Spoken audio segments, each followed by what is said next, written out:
Hello everyone, H.G. Nelson here again, welcoming you to this cassette, this marvellous cassette that documents some of the great trips Roy and I have made over the years under the This Sporting Life banner. Welcome to Live Across Australia. Look, it's been no big deal at all for Roy and myself to throw the Triple J card table into the back of the ute from time to time and come and visit you in your part of the world. Look, we love doing it.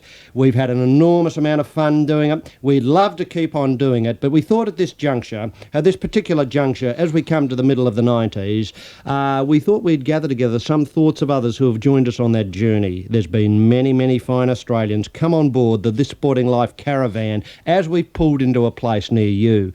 I'm joined here in the studio by Roy Slaven, my travelling companion on this Live Across Australia journey. Roy, there's been so many highlights. I'm just wondering if you can recollect a few for the listeners at the start of this tape. Thanks very much, H.G. Nelson.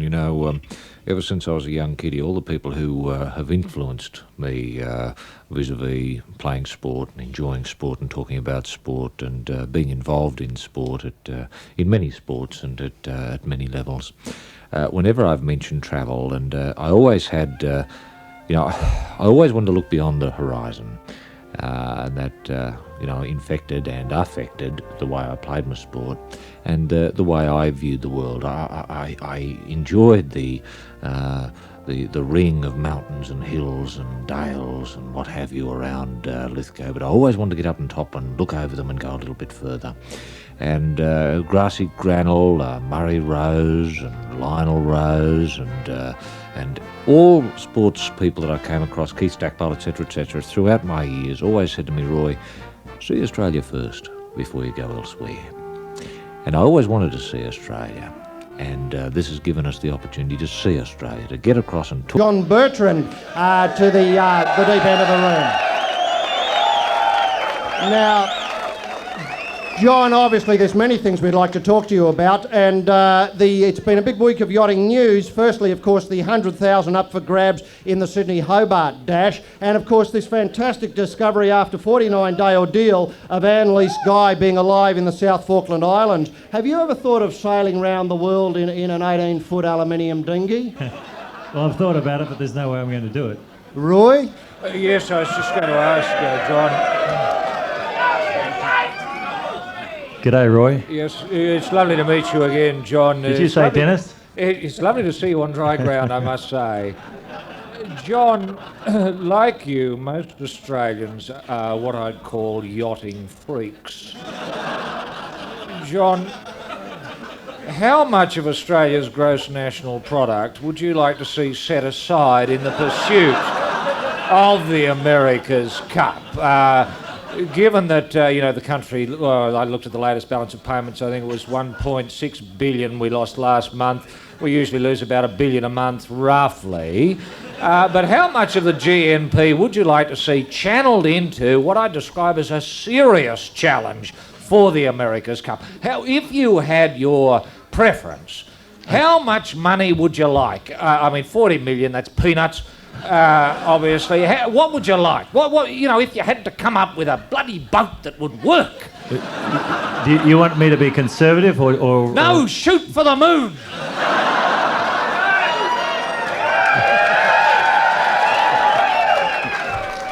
I think conservatively, Roy, 98%. I see. Between now and when the race is going to be run? No, between now and next month. Between now and next month. Okay, so we're looking at about, 597 million. Is that about it? Would that do it? Is that all? Yeah. Would that do? I mean, it is a money game, isn't it, John? Okay, It's a money game. I'll revise that. Make it 99%. 99%. We don't want to shortchange the boys. Yes. I mean, what turned it into a money game? I remember the old days of the America's Cup. Where Sir Thomas Lipton, had a nice little boat. Who? Sadly, it never won. And the Americans coughed up with a bit of a boat that, was sort of pretty good, made out of wood, didn't go terribly fast, the sails were always falling over, etc. When did it become a money game? When television came on the scene and it went worldwide. this is when Gretel and then Dame Patty and then Gretel 2, put a lot of money down, Australian money down the toilet in about between 1961 and about 1968. That's exactly right. And then 1983, a boat called Australia 2 was watched by about 600 million people around the world, and that started to become big bucks. Right. People do have fond memories, John, of that magnificent day when we saw the Prime Minister, not only your good self, although we couldn't see your good self on the television pictures here, but the Prime Minister in the funny jacket and, getting sprayed. That was the then Prime Minister, sprayed with champagne and declaring any boss who sacked anyone on that day a bum. Diego Dennis Conner, obviously your adversary over many years. How is he travelling? How are you getting on in what must be an ongoing mind game with him, which is portrayed out on the water? Do you spend a lot of time waking up at night in a cold sweat, clutching at his throat? Well, listening before I came on this show, I was listening to Roy about the psychology of football. Yes. And the black and white films and the Anzacs. I think we've got to get Roy onto the team. Yes. That's point one.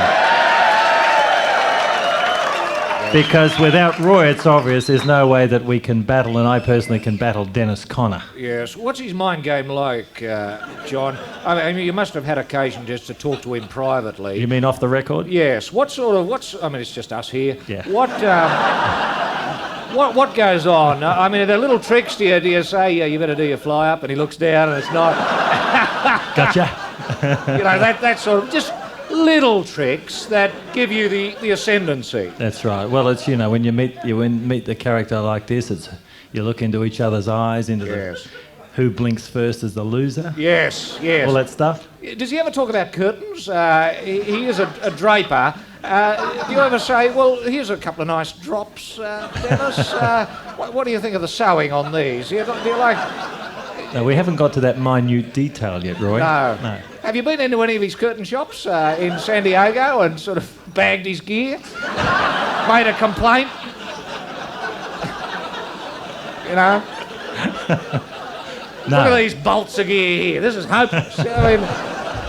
I was always impressed when Arnold Schwarzenegger was pumping iron, and some people will have seen that magnificent film called Pumping Iron, where Arnie goes into bat, and he was always trying to get a little bit of the opponent's gear, obviously something out of their kit bag, obviously a rabbit's foot or a Lucky Charm or a Collingwood footy jumper or something like that. Is that the sort of low-level harassment that you put on Dennis over the years? Absolutely. Back in with the Australia 2 thing, they had champagne apparently on ice, and we were told that the stickers on the bottles were slowly melting away, of course, as the races went on, and we came from 3-1 down to 3-2 to 3-3, and eventually... Yes.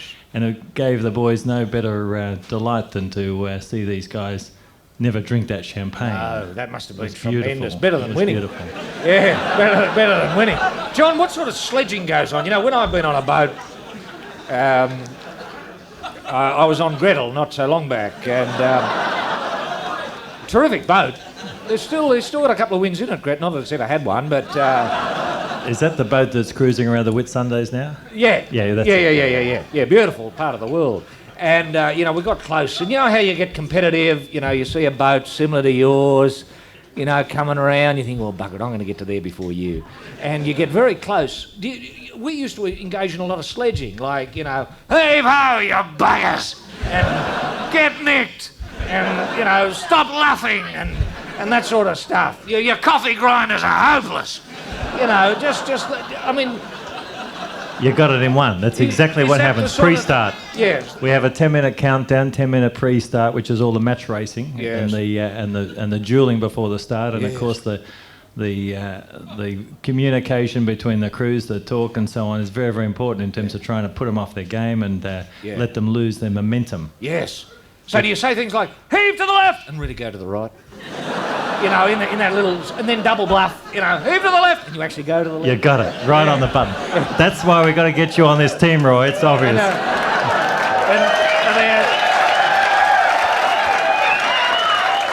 Are there sort of, signals like when I say heave to the left and I have my hand near my gusset, that really means we keep going straight. Exactly. Little...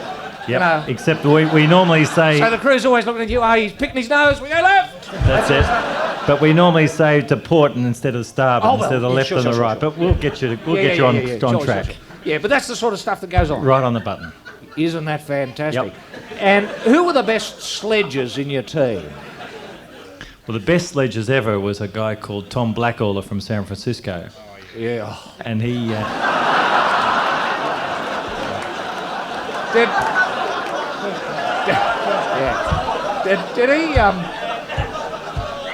Did he sail with Bus Mossbacker? just a few years later. Yeah. Well, what sort of And gear he did he sailed go against with? Dennis, and they were at each other's throats all the way through the race. It was it's very similar to perhaps the best of the cricket. Yes. What four-letter words? Sort of Oh, yeah. Old Norse expressions. Good old salty stuff, Roy. Yes, that'd make a sailor blush. That's it. Yes. And does that get up your nose when you got a Yank shouting, really stupid, unimaginative slang at you? No, not at all. You just got to give it back better and stronger each time. Yes. John, did you at the time realise that Alan Bond was a genius?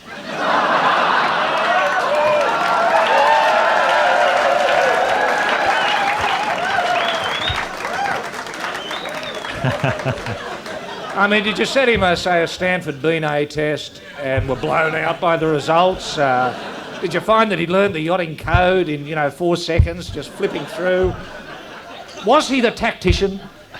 No, Bondi he raised the bucks. Let me say that he was an incredible visionary. Yes. And he put together 4 continuous America's Cup campaigns over 12 years. So from that point of view, he built the Australian America's Cup project in this country. Yes. When you talk to him these days, John, do you have to... is it sort of, hello, I'm John here, Alan. John Bertrand, remember? Woo. And, you do a bit of a sailor's hornpipe and... Roy, just thinking about you being on the team, I think we're going to sack you. Is that... You got to remind him, showing photos? Second from the left. No, he remembers... You...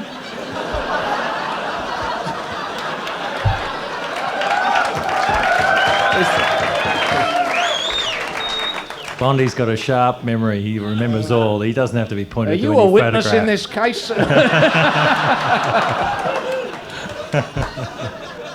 Ian Murray, do you just laugh at the name?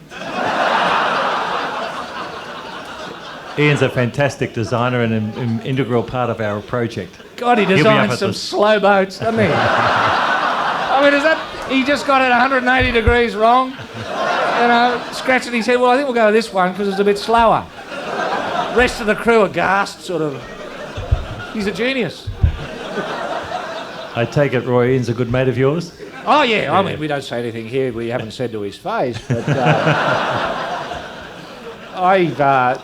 gee, God almighty, I haven't seen a slower boat. I reckon old Lipton's bloody boat had thrashed Kookaburra 2 or 3. Of course, she beat all the other boats before she was beaten by Dennis's Yes. with their Yeah. Stars and Stripes. It was a few years ago, 1987. Yes, that's right.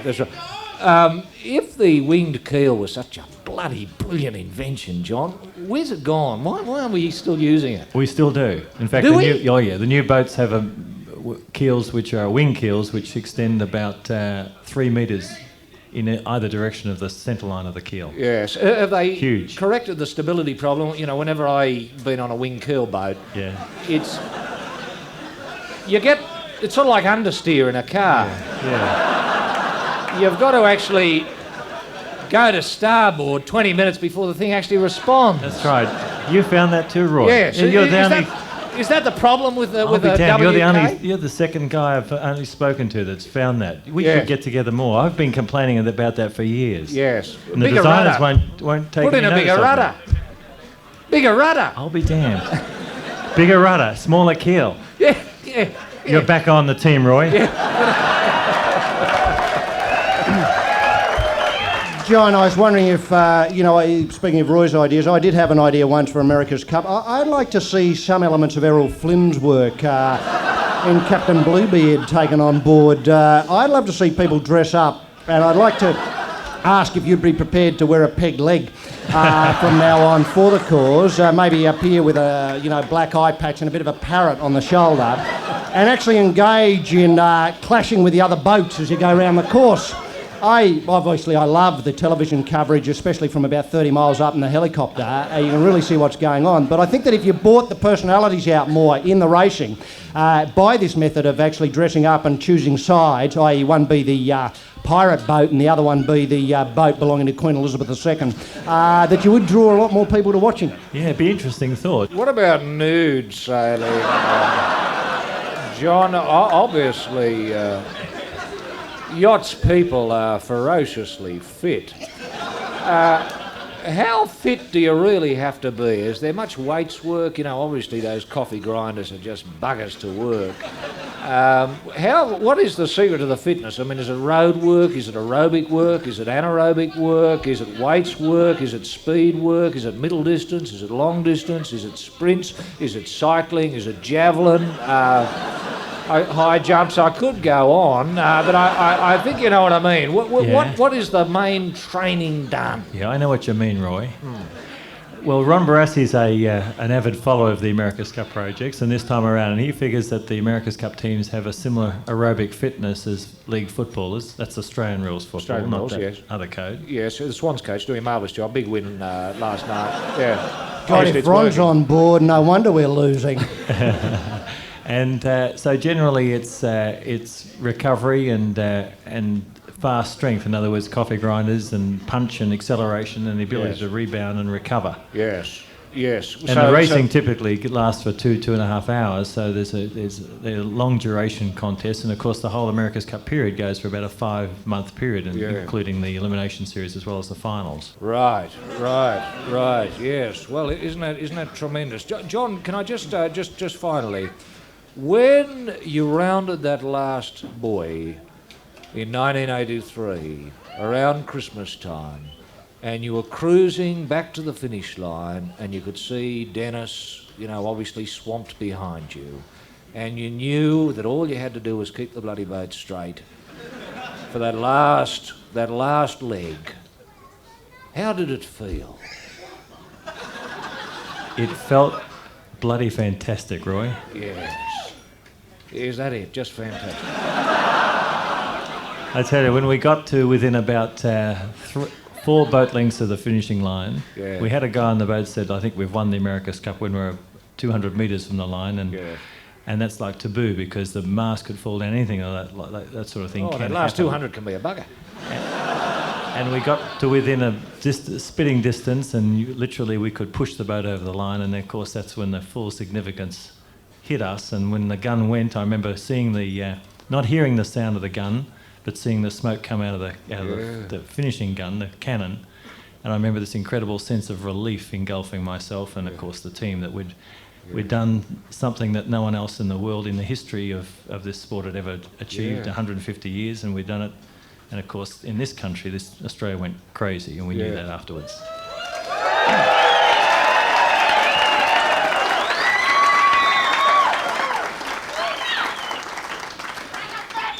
Did it sort of feel unreal? Was it unreal? Like, did you think, has this really happened?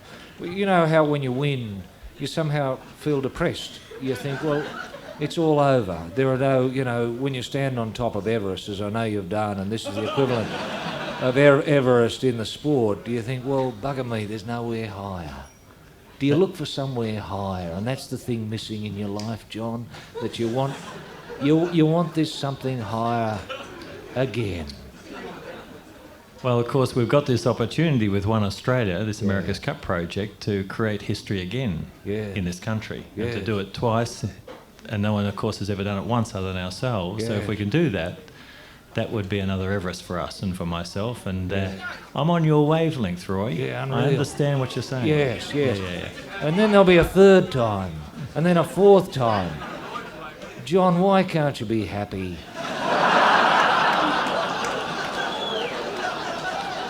Having done it once, because, old fella, you know, I know you're fit, but it's 10 years on, 11 years on, 11 years on. Do you sort of feel that, you know, the bloody, you know, this bloody thing you're looking at is really a mirage? And really the very big, fine lance that you had those years ago is just a little bit rusty? Maybe. Do you get those echoes in your mind thinking, don't do it? No. Good. And on that very positive note, we'd like to thank John Bertrand for coming along and being part of the experience today here in the Andrew Peacock Room. But John, on behalf of all this Sporting Life listeners, we've got a bit of a show bag here for you for the boat, a tin of camp pie. We've got a magnificent, obviously at breakfast time, SPC 2 fruits. We've got a magnificent, just in case you get peckish at lunch, can of Edgel's corn kernels. And Roy and myself have been busy this morning because out back we were able to knock up this magnificent presentation box of dark browns. All the very best, John Bertrand, for the challenge from this Sporting Life. Australia's Triple J FM. Brisbane, Adelaide, Canberra, Triple J. Darwin, Triple J FM Hobart. Melbourne. Newcastle, Sydney. Triple J, Perth. Triple J FM across Australia. You've gone to the summit, dug a big hole that's brought you back to sea level. The sound space is like that. Learn to love it, baby, because it's the life on Triple J.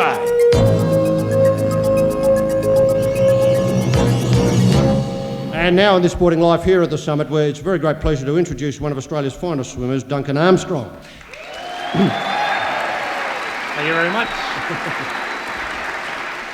Now, Duncan, obviously you've driven down from Queensland and are now here at the AIS. You know, could you just, as a Dorothy Dixon, so to speak, because we were talking to Bob McMullen before, you know, compare the two training regimes you're under, well, you know, obviously the one you experienced up there with Mr. Lawrence and down here? Yeah, well, it's completely different. Up there it was a very private program, and Laurie walked in and practically just gave us whatever any day of the week. Down here, we're with a very dedicated team, and it's very structured. Oh, well, yeah. Apart from him? Apart from him, yeah. He goofs off and arrives 15 minutes late to everything. That's right, yeah. I know. And it's good. We got some, you know, young kids out there who are training really hard and competing really well. Duncan, in my swimming days,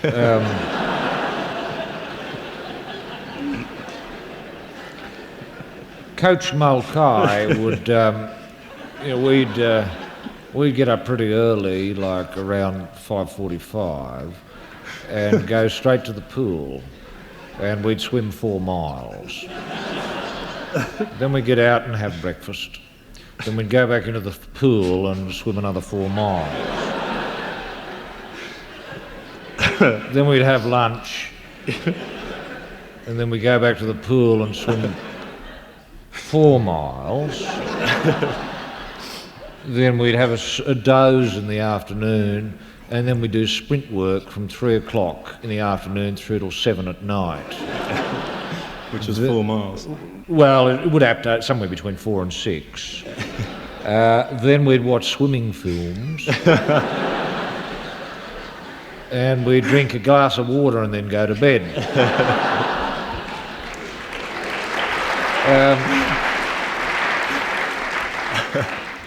Is that like your routine? Yeah, the Institute works off pretty much the same program. I thought it might. Yes. How does it go? Take us through a training schedule. Okay, we're on deck around about 5:45. 5:45, that's right, yeah. And yeah, so it's going well. And we get in the pool around about 6 o'clock after stretching, and we swim through until about 8:30. We might do gym 3 times a week, Monday, Friday, Saturday, for an hour and a half in the middle of the day. And then we're back in the pool at around about 4:45, 4 o'clock, and we swim through till about 6:30. And that's 4.5, 5 days a week. Yes, yeah. So we're doing 70k this week, we'll do 80k next week. Right, yes. So it's slackened off a little bit. Yeah. Coming down to competition. Yes, indeed. Now, we used to, swim in very wet sand.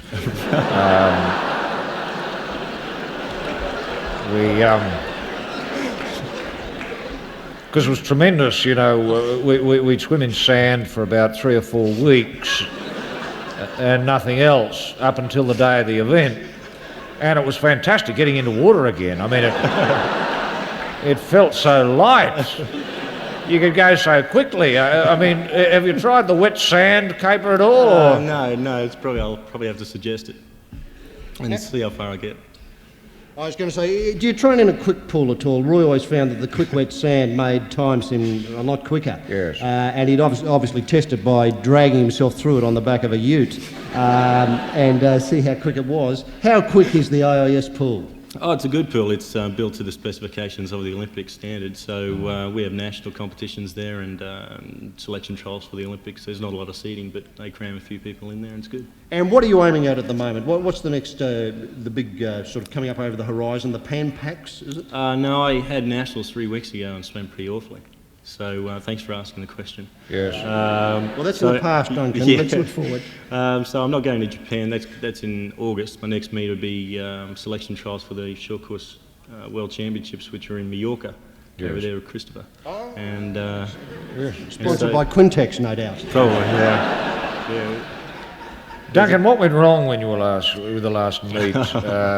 Take us through it. Well, often, you wake up of a morning and you feel you're not going to work. It's not going to work for you. Was that how it was? Did you? Pretty much, yeah. You just woke up. You hit it on the head there, yeah. You felt ordinary. You felt you couldn't do it, and lo and behold, you get out there and you can't do it. I mean, how important do you think is the mind with a swimmer these days? We used to always say, if you can't swim in your head, stay in bed. I have to answer that? Yes. Oh, okay. Well, that's pretty true, actually. It's a very good quote. And there's not much more I can say. It rings so true. Yes. What about imaging now? With you got your imaging right. You'd have your goal setting right. Your visualisation. Obviously it wasn't working for you on this occasion. Obviously. What about arousal, Duncan? Well, arousal level is very important. Yes.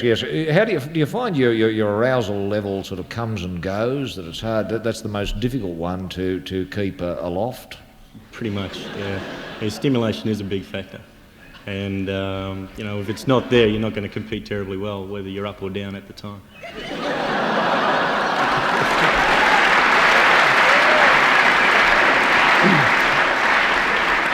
You've given that answer before, haven't you, Duncan?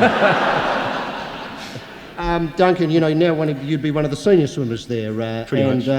Do you feel as though, the younger swimmers, what would I say, can be beaten? Or do you think it's a difficult twilight period of your career now? Yes, well, my flagging career is pretty hard. It's a lot more difficult now than when I was younger. Do you try to psych your opponents out, say, the young bucks coming through? Do you try and make it harder for them at all, Duncan? Do you... Like putting blue tack on the blocks. Yeah. And, simple things like your speedos are undone, son. Or throw the towel in the water, or just... Anything to unsettle them a little bit, Duncan? Do you do a bit of everyone's that? got their own little things, I guess. Swimming being the physical sport that it is. Have you ever tried letting one go? Like, the best time to do it, I found, is just when you dive in.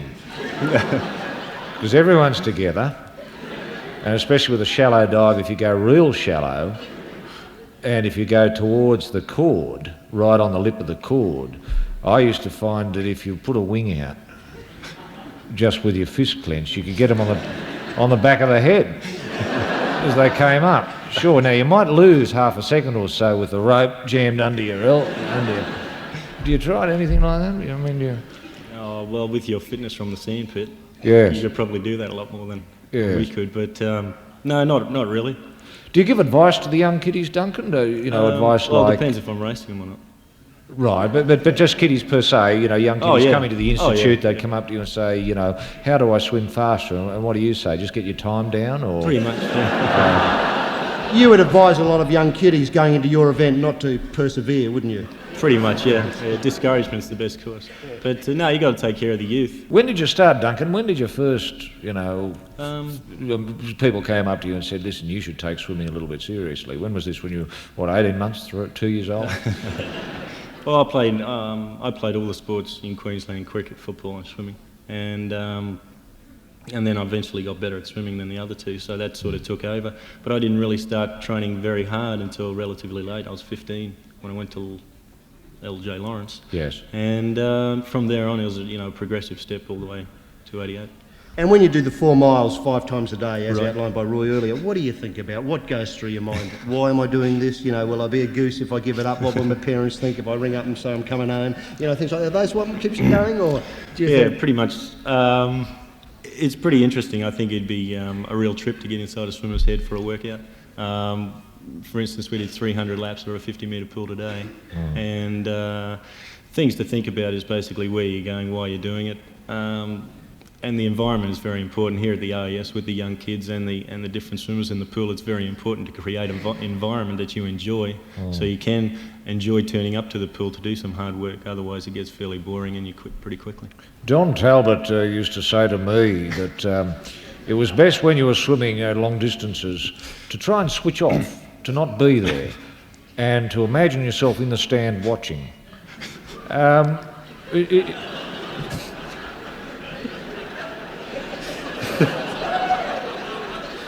Is this useful advice, Duncan?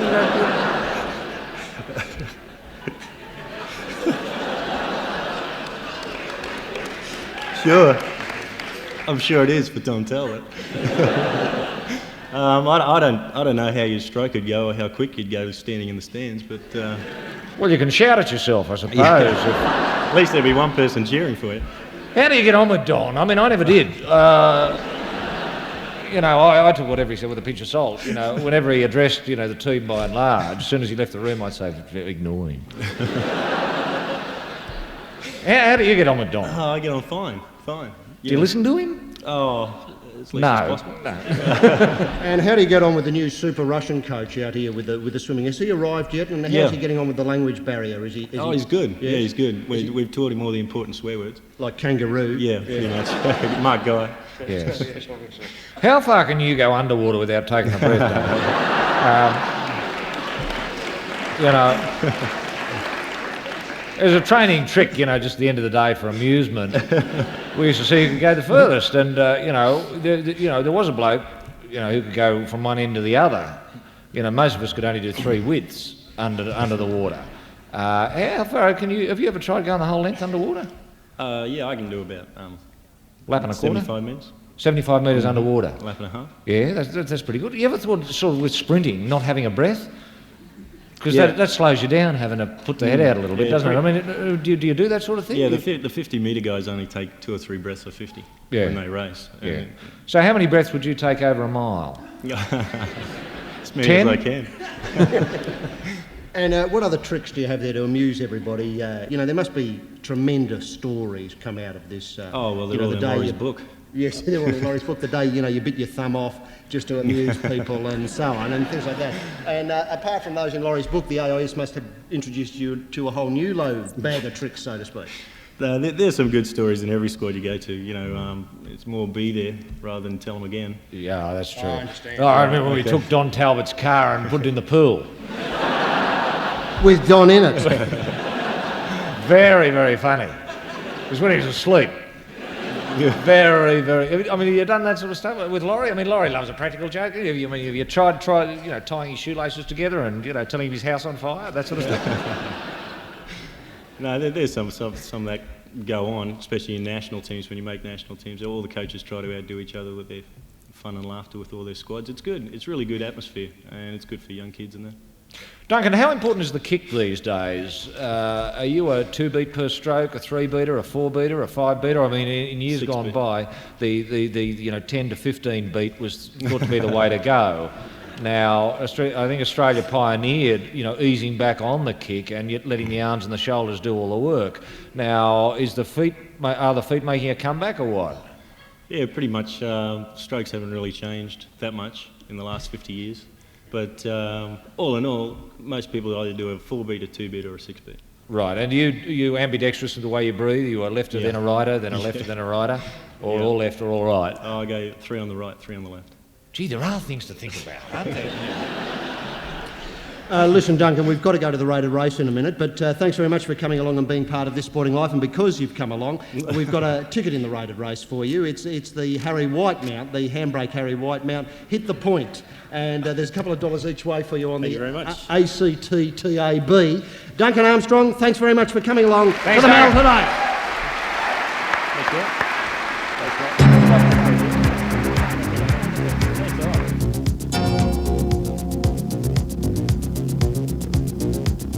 You're here in the sound space at the summit in Canberra on Triple J. Yes, so now on the life, we're joined by Dougal from the Sydney Blues Baseball Club. And Doug, welcome to the show. Now, I understand that you were part of the original Blue Jays lineup. This is going back in the mid-70s, long before they've had their current success in the last 2 years. Well, as you said, I was with the I've been with the Blue Jays since their existence in 1977. Doug, what is a blue jay? Is a blue jay a little bird or what? A Blue Jay is a bird. Why would you name a team after a bloody little bird, Doug? I mean, why not the bloody Pirates or the Killers or... All of those names were already taken up. The only thing left was a bird. Why didn't you go ambient, though? Obviously there were lots of examples. Miami Heat comes to mind. You could have gone, I don't know, Roy, something... I've got them, they're a rugby league side. the Sex Death Hate, yes, no, they're in Perth. But you could go with, like, Vicious Mass Murderers or something, Doug. The Sydney Vicious Mass Murderers are coming to town. Personally, I wish they would have been called the Gonads. I think that nowadays to play and play well, you have to have a lot of balls. Speaking of balls, Doug, what is a knuckleball? A knuckleball is a ball that you throw actually with your fingertips. What happens is you push the ball off with your fingertips, Yes. and therefore causing very little spin. And so the ball goes slower. It does not spin. What's a two-seam fastball? A two-seam fastball is a fastball you throw with two seams. Gee, it's a simple game, isn't it, Doug?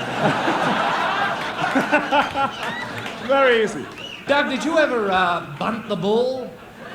And why isn't bunting used a lot more often? You just cunningly, the ball's coming at you, you grab both ends of the stick, you just go bonk, and you make everyone in the field look an idiot. When you nip off to first base, everyone's gone around and everyone's just standing there scratching their heads.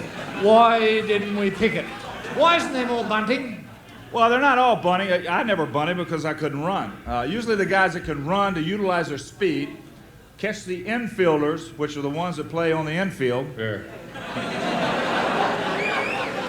It's a simple game, Doug. Very simple. You're not ABC. confusing One, us, two, mate. anyway. They lay the ball down. We call it lay the ball down. Yes. Lay it down. Well, you don't call it bunt. Well, you call it bunting. Bunting, lay down. You mean I'd look an idiot if I said, hey, Try I'm to a- catch- I'm no, a specialist bunter. No. Actually, Roy, you're doing it very good. You're doing very good. Very good up here about Well, there baseball. are specialist bunters in team. Yes, there Well, are. you know it when the bloke came up. Specialist bunter. Bring the field in. And you do.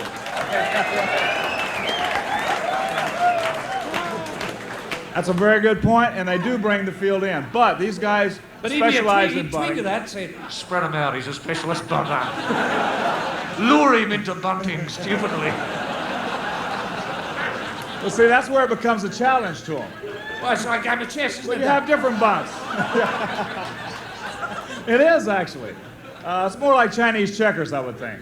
But anyway, then you have a sacrifice bunt. A bunt that you're just giving yourself up, you're just giving an out to get a guy from first base to second base, which we call scoring position. Yeah. You following me? Oh, no. I'm ahead of you, Doug. A second base. And therefore, a base hit would bring him home. That's a sacrifice bunt. So you have different bunts on different people. Now, What do you think of cricket, Doug? If you had a lash? I like it. I like watching cricket. I didn't understand a whole lot about it, but two years ago I started watching it. I understand the rules fairly anyway. Yes. Fairly well. But Are there I enjoy watching. any techniques you could take on board or learn from the cricket could go to baseball, like slips? Have you thought of having more catching behind the bloody plate? Well, I think the bigger hats would be good somewhere, especially in Florida where it's so hot. Yes. But no, absolutely nothing. Nothing. You can take nothing from cricket. Absolutely. It's a different sport. All the arm action, the way they throw the ball, everything is totally different than baseball.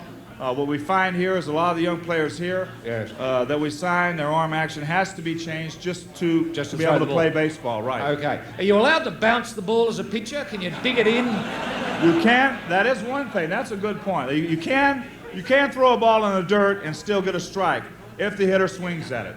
Well, why isn't there more of that?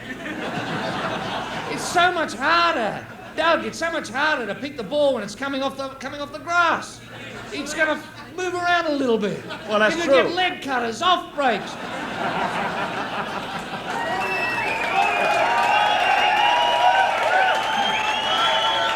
Can you imagine what the Miami or whatever they say, the Toronto Blue Jays would make if they had to face Shane Warne coming in over the wrist?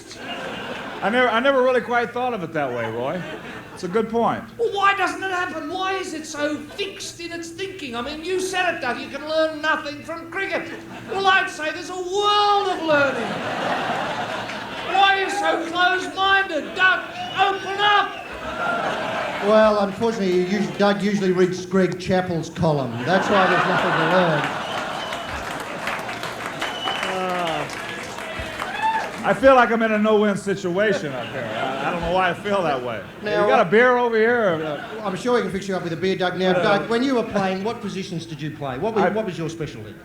I played first base. I played the outfield. So, Here we go. How many? Did you ever do any double plays? Did you, Doug? Yes, I did. So a double play is when you get two people out. Well, can you make a double play in cricket? No. Absolutely not. Can't. Oh, you can't? Oh, no, hang on. If, say, Stumpy Boone blocked the ball, took leave of reason and just wandered down the middle of the pitch, called Mark Waugh up to him and said, I think we're going well. Meanwhile, the bails are taken off behind him, out. I think you can only take one of them. You can't get both of them because the ball is disengaged once the bails have gone off and the appeal is made. You cannot get two out. Mind you, it's a bloody good idea, Doug, and it's something cricket could learn from baseball. Exactly. Especially a triple play. No, that'd be really stupid. Yes, taking guard in the middle of the pitch. Well, on that cheery note, we'd like to thank Dougal from coming along from the Sydney Blues Baseball Club. And this, incidentally, is a term of endearment. That's what it sounds like. They enjoyed That sounds like a lynching mob also. And we'd like to wish, on behalf of all live listeners, the very best for the coming season to the Sydney Blues. Thanks very much, Dougal. Roy. Thank you very much. Room temperature fusion. They said it couldn't be done. Well, they're wrong, because it's being done right here in the core of the Royce Simmons room on This Sporting Life.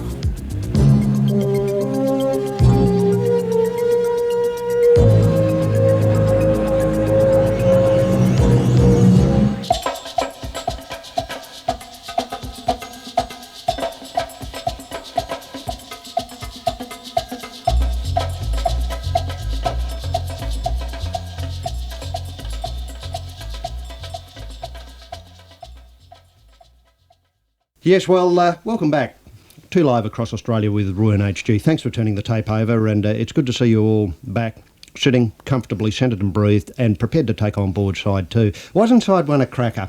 I thought that early on there was a bit of a flat spot, but by the end of side one, I was laughing even though I was there when it happened, and that's a good sign, I think. And Roy, I think Australia is an unusual place in that obviously can turn out the people on side one and we can enjoy them. Yes. We feel just that little bit more chirpy. Yeah.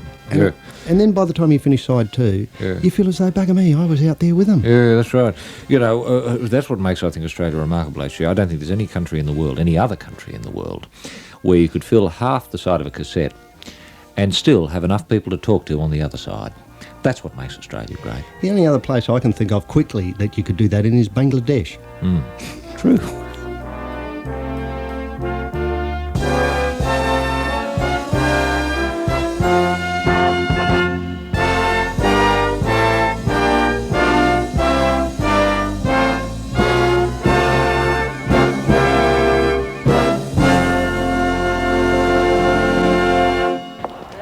Now in the Bruce Reid Ward, it's a very great pleasure to welcome the Managing Director of the Roy and HG's Woodwind Outfitters, your Perth's very own, Mr. Kim Beazley.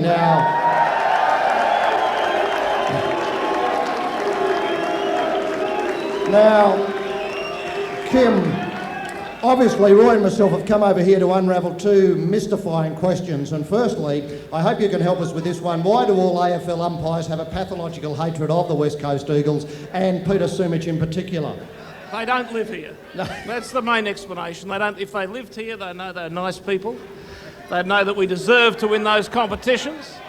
They'd know that this was the real heartland of Aussie rules football, and if they keep this up, we'll all be basketball fans. Kim, I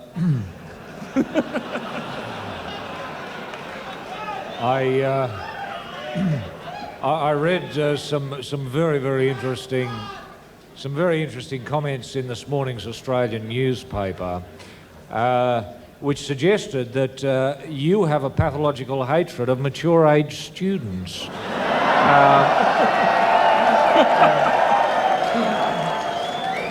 Now, we'll take a look around here. I mean, now, why is the government targeting people who probably made poor decisions earlier in their lives and decided to improve their lot a little bit by taking themselves to some tertiary institution whereby to get a little bit of education under their belt so that they may have a little bit more choice in whatever future they determine for themselves, Kim, without having to pay through the neck for every textbook, tutorial, lecture they've got to attend? Surely, Kim, I'm old enough to remember the statement "clever country," and to me, I don't know, I might have got it wrong, but it seemed to me that it would be in the ideal of the clever country to encourage as many people, don't be ageist about it, any people at all who want to have access to free education. Gee, in days gone by, it was writ large in the laws, in those tablets of stone that were crafted by the fathers and the mothers of the Labor Party all those years ago, that free education should be available. It should be your right to be able to turn up and say, listen, I'm a bit of a duffer. I just want to be able to take a few books in and listen and maybe sit for the exam at the end of the year. And maybe after 5 or 6 years of, doing my work during the day and staying up late at night, I might be able to have choice in my life and say, yes, I've got a degree. What do you think, Kim? I'll change the policy immediately. No, but look, they're allowed to go through universities on bikes. Yes. They're allowed to use the library. Yes. They're allowed to walk across the cricket fields. Yes. They're allowed to look at the students. Yes. Now, all these things are completely open for them to do, and we just want to give the kids a go. What about the older kids, Kim? We're only worried about the kids that sort of listen to Triple J. Well, that is a most generous offer, Kim. Obviously, if you're interested in tertiary education, want to become a nuclear physicist at the age of 50, to get into brain surgery just on your retirement, around about 65, just listen to Triple J, tell Kim you're doing it, and Bob's your uncle. In you go. It is a most Fantastic offer, linking Yes. the two great things, Triple J and education, I think is marvellous. It is a marvellous idea, Kim, and thank you very much. And anyone who wants to leave their name as a bona fide registered Triple J listener here at the Reed, do so at the end of the day, and free education will be yours as soon as Parliament recommences and the Act can go through, the Triple J Free Education Act. Kim, there are a couple of other, and we don't want to put you on the spot here. I mean, we're not here to put Kim Beazley on the spot. It's too easy to do. Kim,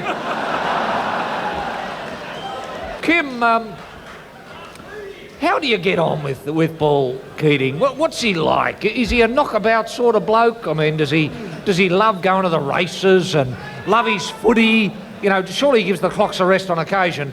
Does he get out and about on the tear? I mean... Well, he sits in his room and feeds out red meat to his colleagues, and Yes. we feed it back in. Yes. He's very friendly, Yes.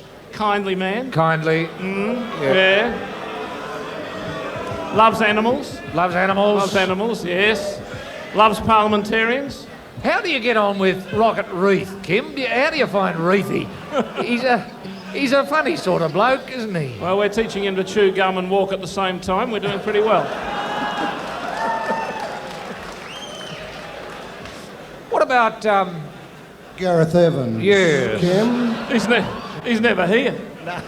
No, is it Gareth, true- when Gareth came up to Parliament, his colleagues at Melbourne University gave him 2 empty suitcases and then explained to him why they gave it to him. They said that they'd need 2 empty suitcases to carry his ego to Canberra. Right. About right. Gee, that's a tremendous rap. Is there any truth to the rumours that he can levitate a table and make it move across a room? Yes, provided he's carrying it. He does it very well. Kim, I'd like to go through with you a moment in your life many years ago, not too far, within spitting distance really, of this Metropolis concert hall here this afternoon, when you took the hat trick.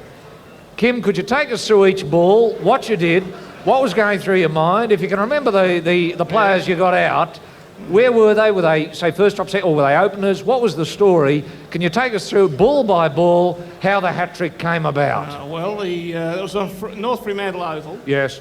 North Fremantle Oval, and I ran in, first ball. Was the doctor in? Yes, the doctor was in. The doctor was behind me. The doctor was behind me. Were you medium pace, quick? I was medium pace. Yes. And we put the first ball down. I tripped as I delivered it. Yes. The bloke went after the ball, took a mighty swing at it, and he scooped it up.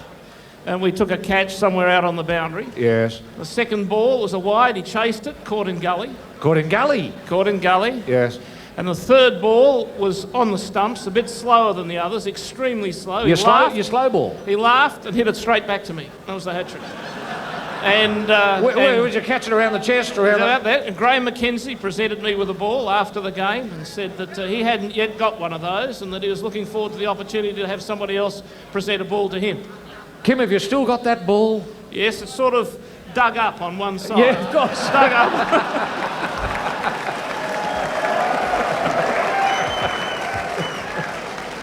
Kim, going back to that fateful day, if you had your time again, would you do anything differently?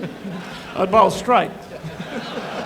Kim, were you happier with the ball in your hand, or did you like putting on the pads with the willow? Oh, I think I was happy with the ball in my hand, yeah. Yeah, what, you came in around 9, 10? Came in around about 8, 9, yeah. 8, 9. Where did you field? Were you a specialist, like short square leg, short forward leg, or...? Slips. Slips? You must have had an eye like an eagle. Why didn't they bat you higher up? No, I mean, if you take a look at me, would you really put me in the outfield? Or would you let it just sink in? Yeah, right.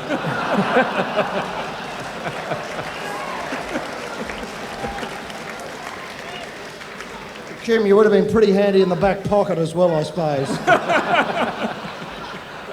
About right, yeah. Did you ever kick a student at all, Kim? No, I had to say, I'm a disgrace for a West Australian. I played rugby union. What? Second row? Second row, yes. Second row, were you good with the ball in your hands? I mean, did you have the skills? Did you show the ball, the cut-out pass? Good with the head in the hand and the ball at the feet. And who were your heroes in those days? In what? In rugby union. In rugby? Oh, God. There was a bloke who used to play second row for Australia called Hillhouse. He was pretty good, but Yes. you've probably forgotten him. You modelled yourself on Hill House? No, I think I modelled myself on a sort of passing tank. Kim, are you happier now with the portfolio you've got? Or speaking of tanks, did you enjoy defence? Well, Was it good defence- having defence? Defence was pretty good. And I when you mean, had yeah. the big arms do in Sydney, where, you know, people would come along and show you what sort of bombs they'd invented, was that a tremendous feeling when they... It was better when you're out in the back blocks of the Northern Territory and you could use them. Did you ever fire a bazooka, Kim? Not a bazooka, a few other things. Did you ever take it a bead at a pig running low across the horizon at twilight with a bit of scrubby country up there that the pig was aiming for and a dog chasing it? Did you ever have the thrill of bringing one down? No, I shot the dog. A dog shooter. I like a dog shooter, Kim. Pig misser, more likely. Yeah. Oh, that's tremendous. All the skills. What do you use, a 3.0, 22 or what? Oh, no, we got a new rifle called the Steyr rifle. Fires about 600 bullets a minute, and that gives me an even chance. Gee, I'd love to see a pig brought down with 600 bloody bullets in it. And No, it's about one. You got any photos, Kim, of, you know, a bit of mince on the ground? Yeah. Not here. And I suppose it was tempting to get out in a tank and have a go at a pig with a tank. Yeah. If you miss them, you can run them down. Have you ever tied a grenade to the tail of a pig? Funny. Unbelievably funny, Kim. And what's the sweep hand of your watch? Yeah. Pigs are pretty intelligent. If you do something like that, they're likely to chase you. Oh, that's never been my experience, I must say. And fishing. Have you shot a fish? What's the biggest thing you've killed, Kim? 95 kilo pig No, or...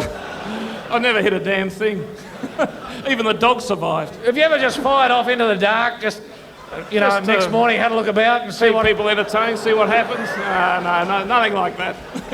Do you have much trouble with people doing that in defence?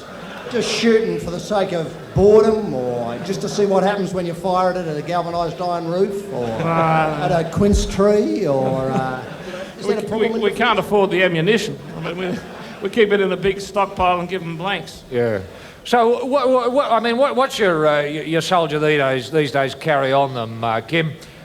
You know, in my day it was the FN rifle, beautiful hunting rifle, your FN. What do you got these days? Is it your Armalite, your Kalashnikov style? What's the story? Well, I once took the former Prime Minister up to Townsville to show him the troops who we were sending over to sort of stand off Fiji getting seasick. Yeah. And this bloke laid out a pack for him. This was after he was introduced by the Regimental Sergeant Major as Bob Menzies. Yes. But anyway, the pack was the pack was opened up, and the Prime Minister went through it, and there was food, and there were digging tools, and there was ammunition, and there was sort of ground cloth, there were tents and everything in it. And the Prime Minister said, "That looks pretty good." And the soldier looked up and said to him, "Prime Minister, it's a heap of crap." Yeah. And So it's got to be changed immediately. But there was a lot of it, So they carry a heap of crap around with them. and a lot of it. Gee, it's good to know we're in safe hands, Kim, isn't it? Listen, we could talk forever with Kim Beazley. So many stories yet to go. But for the time being, Kim Beazley, thanks very much for being part of this sporting life. My pleasure. Australia's Triple J FM. Brisbane, Adelaide, Canberra, Triple J. Darwin, Triple J FM Hobart. Melbourne. Newcastle, Sydney. Triple J, Perth. Triple J FM across Australia. Roy, wherever we've been in Canberra in the past week as part of the summit here, people have asked us our opinion about the kangaroo menace. Now, I must thank David Bagnall for drawing my attention to this and providing me with some extensive research, i.e. the front page of the Canberra Times on Sunday of April the 11th. A terrifically moving article by Bill Norman. And let's face it, I don't think I have to spell out the details of the menace, the details of the catastrophe, the details of the kangaroo plague, and I'm prepared to call it a plague that is sweeping here. I mean, when you look out in the audience, Roy, you look up there in the seats rows, let's say E beyond, it's all kangaroos. Yeah. I mean, when people said that half the audience today would be kangaroos, I said, you know, that's not possible. I was tight-lipped and ashen-faced and described it as a wind-up. But now that I'm actually here in the Mall and can see at least half the audience full of kangaroos, I realise how difficult it is. Yes. I was in David Jones the other day, here in Civic. I saw a kangaroo shopping for a pair of braces. I thought, what is that kangaroo doing there? And I was one of the few people who took offence at it. Such is the scale of this plague that people are now accepting it. I ran it down. Obviously, I got it in the food hall down there, downstairs. It got away from me on 2 escalators. I simply jumped on it and bit it to death. People applauded because they thought, hello, here is somebody from out of town, obviously not blasé, not taking it lying down, not letting the ruse run all over us, who's prepared to do something about it. I am vexed, though, by the problems of that. On one hand, we have obviously starvation as a choice because obviously eventually there'll be so many kangaroos and not enough food to go around and they'll be having eaten out the food hall down there, they'll be looking for something else and then it'll all be gone. Or shooting. That seems to be the only two. There is these technical things of stabbing them with a dart and then giving them a vasectomy each, which I think is a terrific idea. And Roy would be prepared to come down every other weekend and wield the knife in the vasectomy caper for the roost, which I think is a beautiful offer, Roy. And I do hope it gets taken up. But why not? Ladies and gentlemen, think of your European tourists who've never been close to nature before in their life. Why not organise special tours, Qantas, plane loads, straight into the Canberra airport there, extend the runway, sure. Your Germans would love to come out here on 2 counts, either to shoot them at Yarralumla from the front of the Governor House residence there, or simply to go up in the hills out the back here and have a look at them starving to death. Yes. Is that too harsh, Roy? No, it's very difficult to be humane in the manner in which you execute your kangaroo. I've tried many experiments, many different ways of getting rid of kangaroos, just bludgeoning them with a couple of bricks, severing heads with guillotines. A panel saw I find is very, very useful, but it's difficult to lay their heads on the base. They resist this as an idea. It's so easy to be anthropomorphic. You know, I saw faces in the mob. I cried when little Jaffa didn't quite make it through the night. It's a very difficult problem, but I think you can be humane in the way you do it if you use, say, a bullet that's big enough to blow a big enough hole. And there are bullets that can do that. I often find, just with your 3.0 or your 22, your .22, if you just drill a little hole in the front and snub it a little bit, dum-dum style, that tends to not only bring your bunny down, but it'll bring down a roo without any trouble at all. That is if you're not going to eat it, because the slug tends to explode, or the pill explodes once it goes in. But I think if you get to know your kangaroos, I found it the best method to be humane about it and talk them through it. If you get out there with a mob, and, I've done it many times, you dress up, you put on the funny suit, they're prepared to accept you after a few months of living as they do. Then very, very, very quietly, when the mob's together, you just, you simply say, I'm sorry, but I'm going to have to shoot you now. You're going to have to die.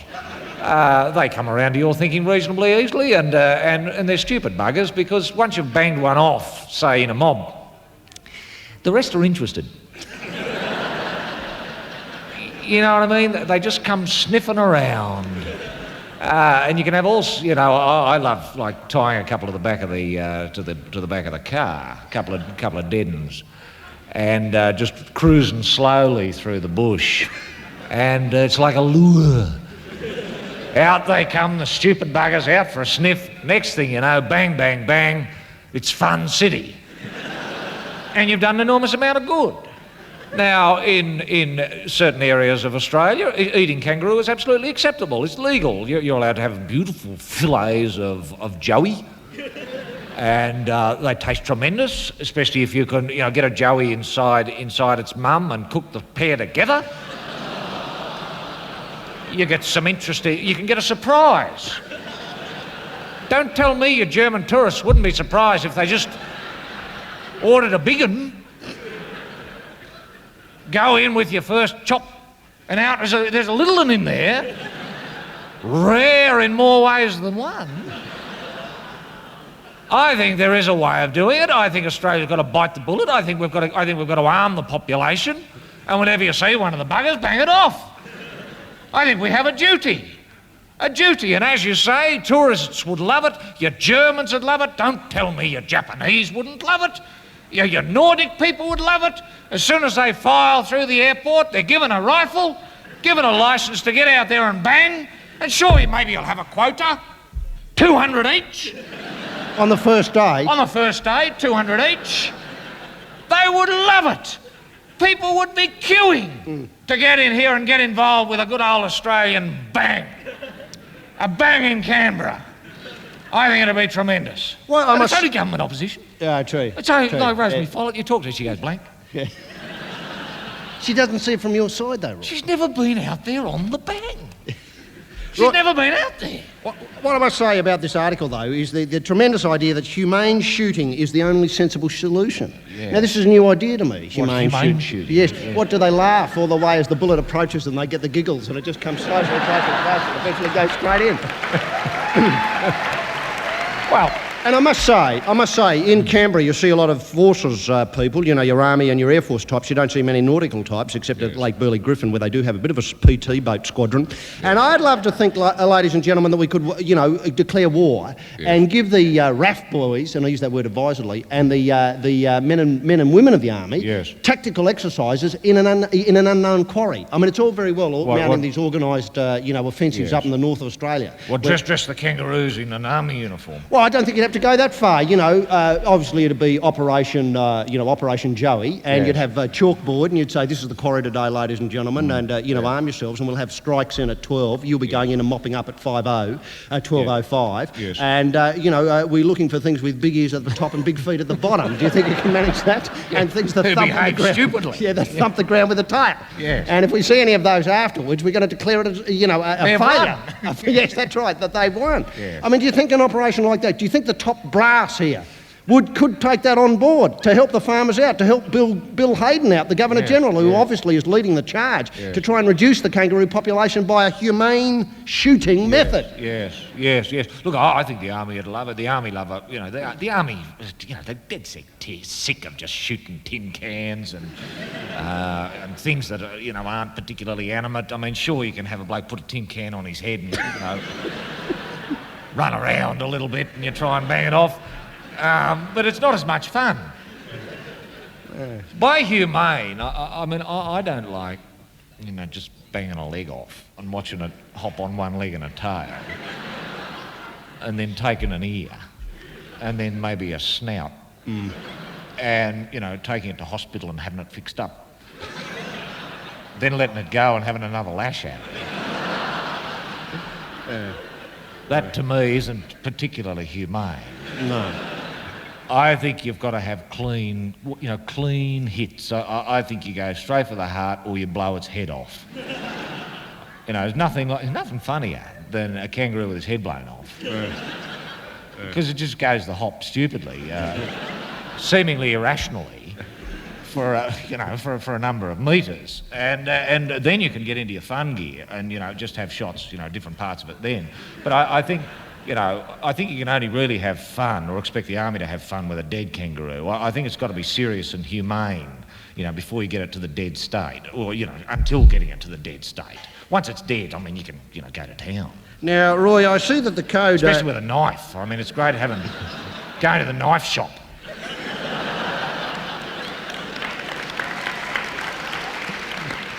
Just say to him, kangaroos. He'll give you 20 or 30, you can just build them on. That's right. Yeah. That's why you can just rub yourself around them and they're dead. And Roy, obviously, you'd have a brace of throwing knives as they scooted up the hill in dusk. Right. You know, you'd be going bang, bang, bang, bang, bang like that with the knives. That's right. You know, Pinning them to trees, trees. moving cars and things Yeah. like that. Yeah. That's right. What I'm intrigued by about here, though, is that the code set by the Council of Nature Conservation Ministers in 1985, the code for killing a roo, sets minimum standards for shooters, stating that their primary object must be to achieve instantaneous loss of consciousness by the means of a headshot with a centre rifle. Well, that's right. It's pretty detailed, though, isn't it? I mean, Well, how I many... think if you take out the hypothalamus, I mean, I think if you take the front end, the big end. the big end, you know, the buggers have still got some. There's still a spark there. There's still a connection that says heart keep beating. But I think if you take the back end out, you're laughing. By and large. So you know, I think you've got to have specific legislation to cover the manner in which you do take them out. I mean, I'm all in full agreement with that, and I'd be very happy for the ACT government to address that in its next sitting.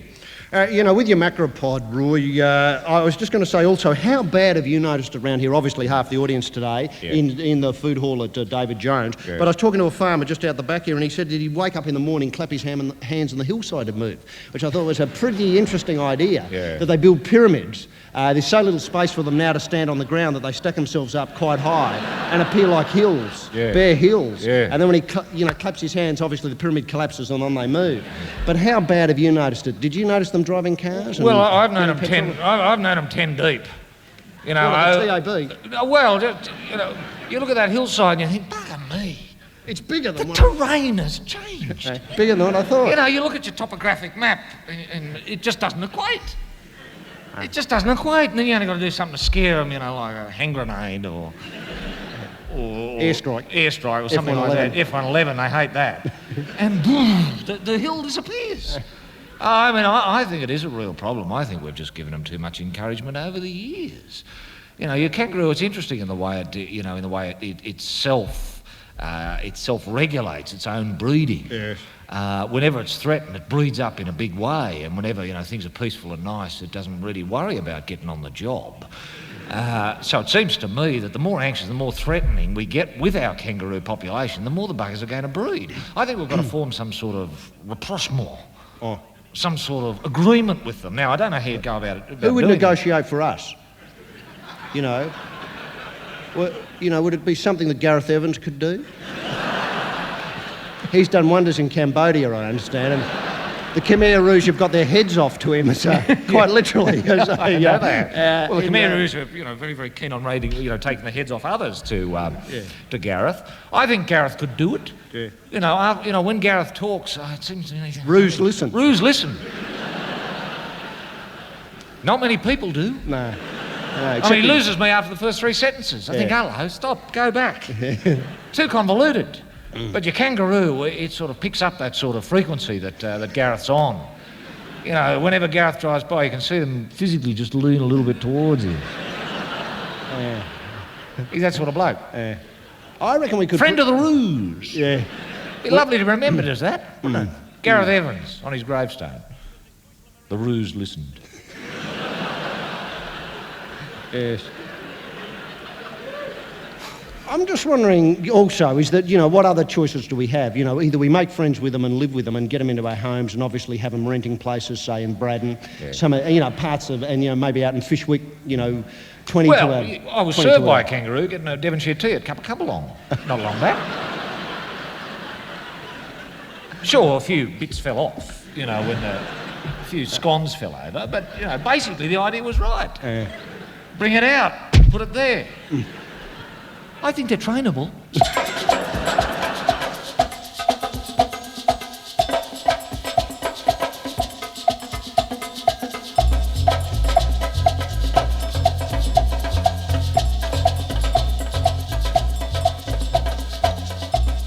And now on the light we're joined by Jodie Cooper. Jodie has a long... Obviously, there's a lot of the surfing fraternity present because Jodie has been a member of the World Tour for some time now, comes from Western Australia, and I think one of her great claims to fame is she was the stunt double in Point Break, which was such a realistic film that I had to go and see it again and again and again. just to make sure they weren't doing anything tricky. Jodie, welcome to the show. And can you explain your relationship with the World Tour at the moment? I understand you're not competing for the next couple of competitions. Well, at the moment, I'm not competing, as you said. I'm being a slack tart. Is it burnout? Is it something whereby obviously the competition means that you travel all the time, you go to new places all the time, which you hardly ever get to see, you unpack the wetsuit, climb into the wetsuit, get out in the wave, surf a couple of waves, come back in, take the wetsuit off, put it back in the case, then go to the airport, go to the next place and repeat the same cycle over and over again? Yep, exactly that, and more. Are you able to pick and choose the competitions you want to go to because they're user-friendly, for want of a better term, or they're better features for you to surf at? Well, that's been the problem, actually. A lot of the competitors have got pretty burnt out and tired because we keep being taken to these disgusting beaches around the world that really have no surf at all. In fact, a wave pool probably has got better surf than some of the beaches we go to, so... Have you managed to see the beach, the artificial beach here, Jodie, at Panthers?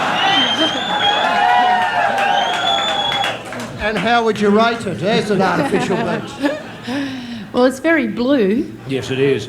Now, have you been to, say, the artificial surfing conditions in Japan, where you have artificial waves constructed, etc., etc.? Have you tried that at all, Jodie? No, I haven't, actually. I've heard many stories about it, and it's all pretty bad. It's a dud of an idea. Yeah, pretty much of a dud. Yes, it is. Well, what do you expect? You know, Japanese plus seawater, what do you end up with? Just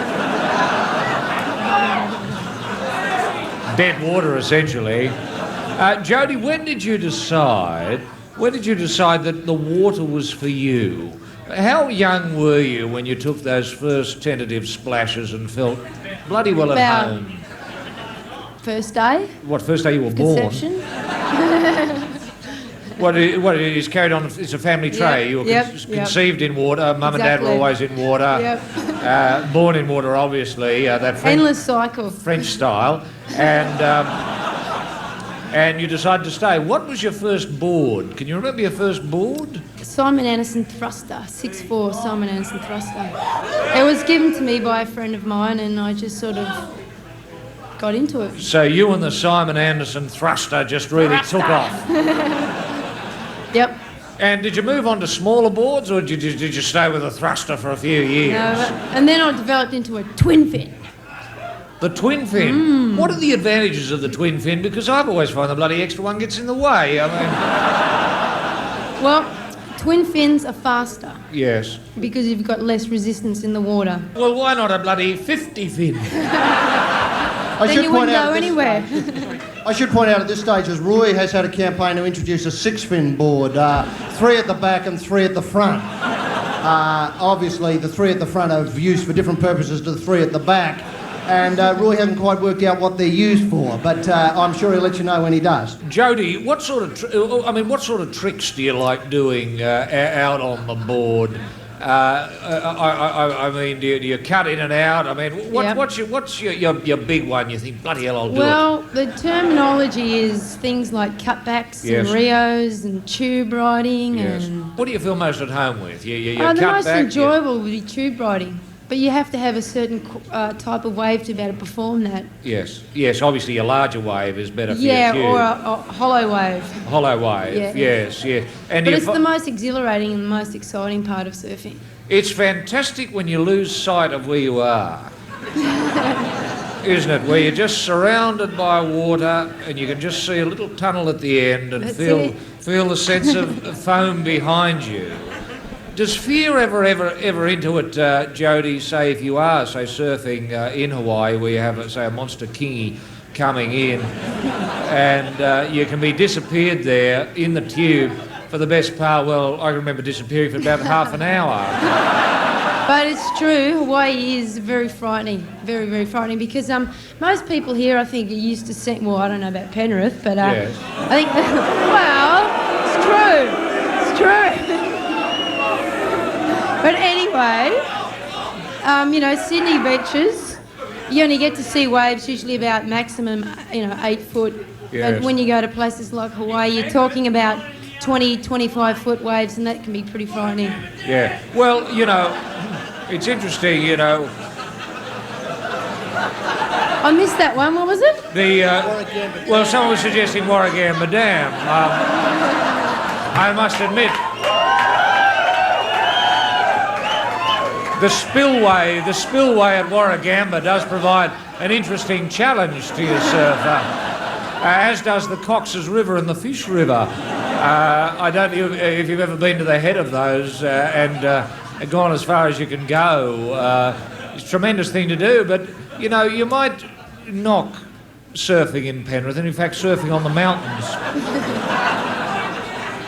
But I can remember as a kiddie, Jodie, surfing in Lithgow.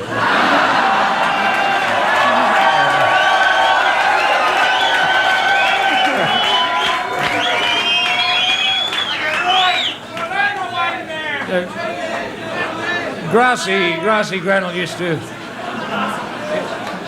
to call it dry surfing, and we'd simply go up to the top of Scotsman's Hill, armed with our boards. Well, that's a pretty mean feat, because grass is a lot harder to... Sure is. So you must be a pretty brave sort of guy. Jodie, we used to dream of grass.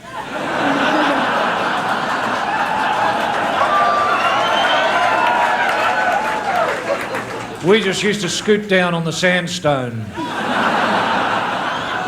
where the ancient seas used to be that created those very interesting geographic landmarks around the place. And we were very happy if we got to the bottom. There wasn't much board left. But if you could keep a bit of board under your feet, you were laughing. There was nothing like, I mean, you can rabbit on about Hawaii, how fantastic it is. Oh, yeah.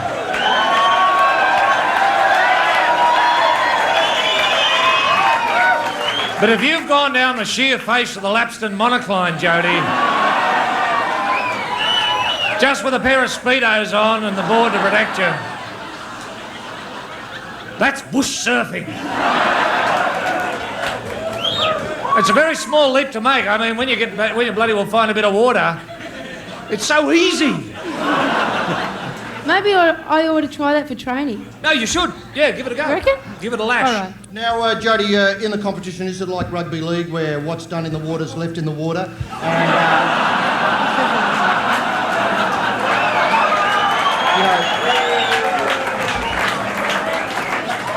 when you come back to land, everybody's sort of on the hug. Or does animosity come from the water onto the land? A bit of both. Well, me personally, I've never had any problems with that at all, but I've definitely seen a bit of biffo in the water and biffo on land. Well, that does lead me to my next point. I'm just wondering whether the concept of the Royal Rumble could be taken on board by surfing organisations and simply line the field up on a start line on the beach and basically let them go for it. And obviously it'd be the last person left standing, and I think this could bring something out in surfers, Roy. I think it could advance the code no end and make it much more televisual, because you get obviously oozing claret on the sand before anybody hit the water. Well, I like the idea of a stick. Each surfer armed with a stick is not a bit of a bad idea. But Jodie, are there any feuds on the tour? Are there any feuds? Yep. Can you name a couple of them? It's usually the guys who get in feuds over swapping of girlfriends, usually. Right. It's the old story, then. It's got nothing to do with surfing. Gee, it's an interesting combination, isn't it? Now, Jodie, I was going to say the stunt double work in Point Break, and obviously everybody who knows anything about surfing would realise how accurate it was, the film, and the whole aspect of the film, and especially the scene set at Bell's Beach. Yeah. I thought were remarkably. Did you see those big Oregon pines?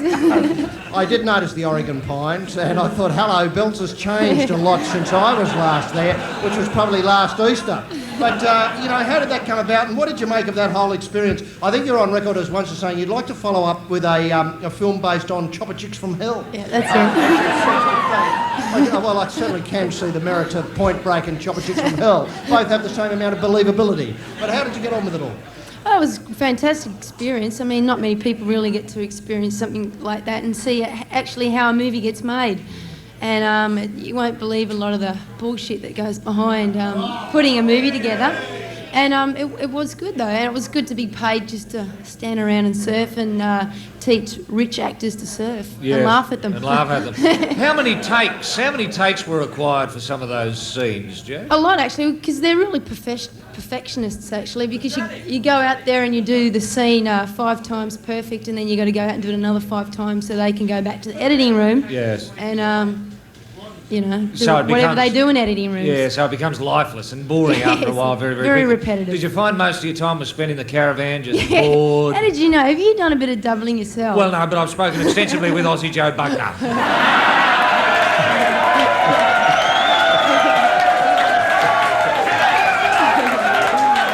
Well, you hit the nail with a hammer. And so we'd like to thank Jodie Cooper coming along today to be part of the experience here at the Royce Centre.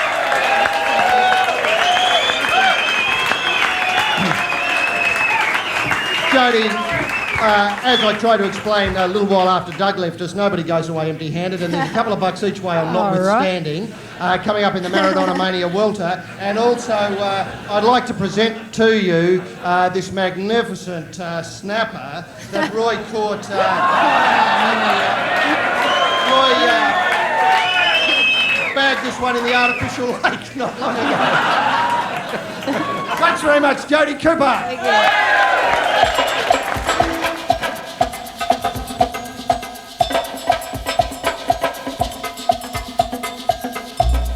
And so, ladies and gentlemen, we come to the end of this Roy and HG Live across Australia. It's been an amazing journey. Kim Beazley talking, it brought back so many memories of the metropolis in Fremantle, and what a fabulous part of Australia Fremantle is. If you haven't been to Fremantle, then for God's sake, take the time. It's only that way thanks to John Bertrand. Oh, that's true. That's true. People forget that. Yes. He made Fremantle. Because he won the America's Cup in 1983. 83. That's right. But it is a fantastic part of Australia, and of course, we've been lucky enough to be to Brisbane and Melbourne and Newcastle and Adelaide and so on with our work on the This Sporting Life. And Roy, it's let's face it, it wouldn't have been possible without a lot of effort from you. It's been tremendous to have you along for the ride. I know it was difficult to get, I think this is the hidden story, it was difficult to get a lot of these people to talk. But once they knew Roy was there as well, they were prepared to come on and lay down on the stage and basically have the carpet beaten out of them by your good self. And I think they enjoyed it. That's the funny thing. They all went away, they all came on a bit glum, but they all went away laughing. Chirpy, didn't they? They went off very, very chirpy. Thanks a lot, actually. It has been a journey, I found, and a learning curve.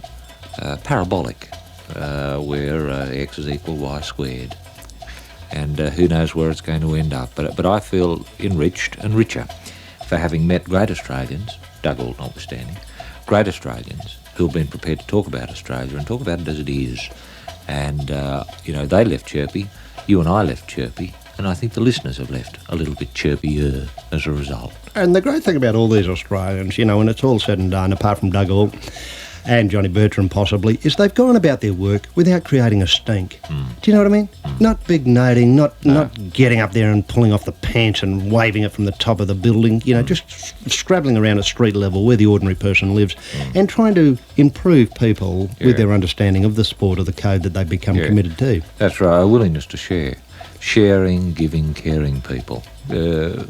Notwithstanding Dougal, but all the others, caring, giving, generous people. That's what makes them Australians. Doug isn't he? No, mercifully. And so, ladies and gentlemen, thanks for not only buying this cassette, but above all listening to this cassette, because we think if you put it on again, you become even more chirpy than you are now. And so join us next when Roy and I travel and bring This Sporting Life to a patch near you, because we're more than willing to once again travel live across Australia. Bye now.